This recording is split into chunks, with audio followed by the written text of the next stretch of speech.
नमस्कार मित्रांनो, या नवीन व्हिडिओमध्ये स्वागत आहे. आजच्या या व्हिडिओमध्ये आज आपण माहिती पाहणार आहोत.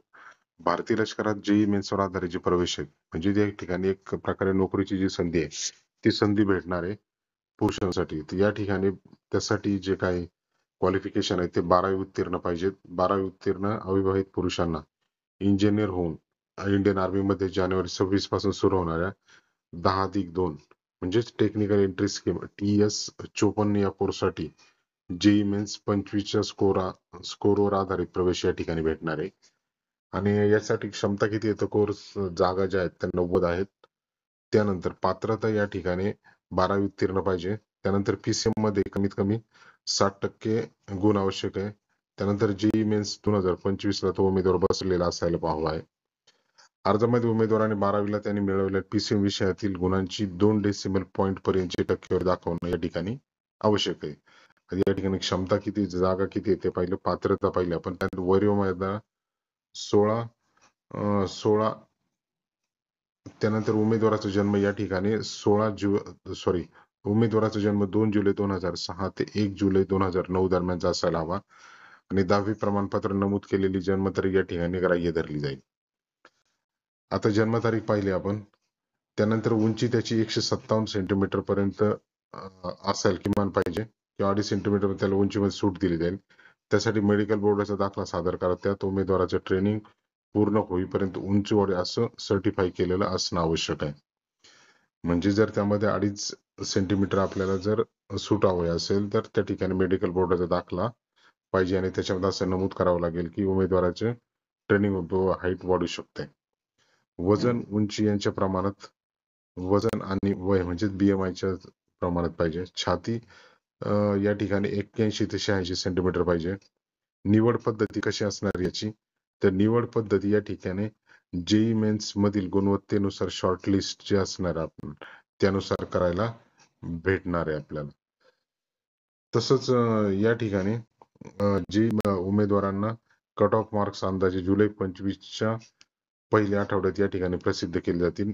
प्रयागराज UP, भोपाळ MP म्हणजे मध्य प्रदेश, बँगलोर कर्नाटक, जालंधर पंजाब यापैकी एका सिलेक्शन सेंटरचे आणि SSB इंटरव्ह्यूसाठी तारखा यांचे वाटप केले जाईल.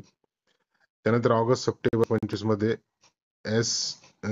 इंटरव्ह्यू 2 फेजेस मध्ये घेतला जाईल. कालावधी 5 दिवस असणार त्याचा. फेज 1 मधून आणि तरुण उमेदवारांना परत पाठवले जाईल. SSB इंटरव्ह्यूतील कामगिरीवर आधारित गुणवत्ता यादी तयार केली जाणार आहे.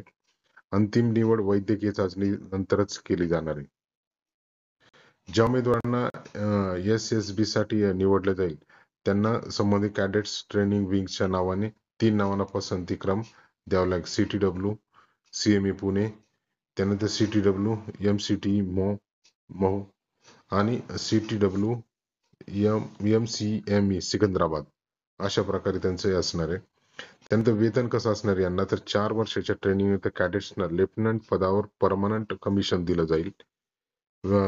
त्यानंतर वेतन त्यांना मूळ पगार हा 56,100 आणि मिलिटरी सर्व्हिस पे 15,500 अधिक इतर भत्ते, एकूण अंदाजे वेतन अंदाजे या ठिकाणी 17 ते 18 लाख प्रतिवर्ष असणार आहे CTC.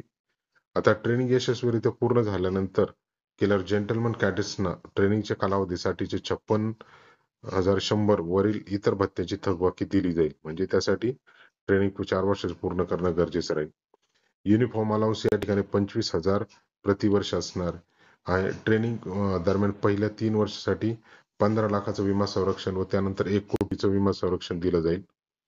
आणि अर्ज जो आहे तो ऑनलाईन या ठिकाणी www.joinindianarmy.nic.in या संकेतस्थळावर 12 जून 25 पर्यंत भरायचं. आणि शंका समाधानासाठी या ठिकाणी RTG वेबसाईट आहे ती www.joinindianarmy.nic.in या उमेदवारांना फीडबॅक क्वेरीज ऑप्शन्स वापरता येईल. आणि या ठिकाणी मेल ID पण एक दिलेला त्यावरती आपल्याला करा. अशा प्रकारे जी आजच्या एका न्यूजपेपर मध्ये जी काही न्यूज आलेली होती त्यानुसार आपण काय करू शकतो, तर जे 12वी उत्तीर्ण आपले मित्रमैत्रिणी असतील त्यांना त्यांच्यासाठी एक नोकरीची संधी किंवा इंडियन आर्मी मध्ये देश सेवा करण्याची संधी या ठिकाणी भेटू शकणार. त्याचबरोबर गव्हर्नमेंट नोकरी पण या ठिकाणी भेटू शकते. अशा प्रकारे मित्रांनो जे आपले आवश्यक मित्रमैत्रिणी, गरजू मित्रमैत्रिणी असतील त्यांना मित्रांना नक्की पाठवा.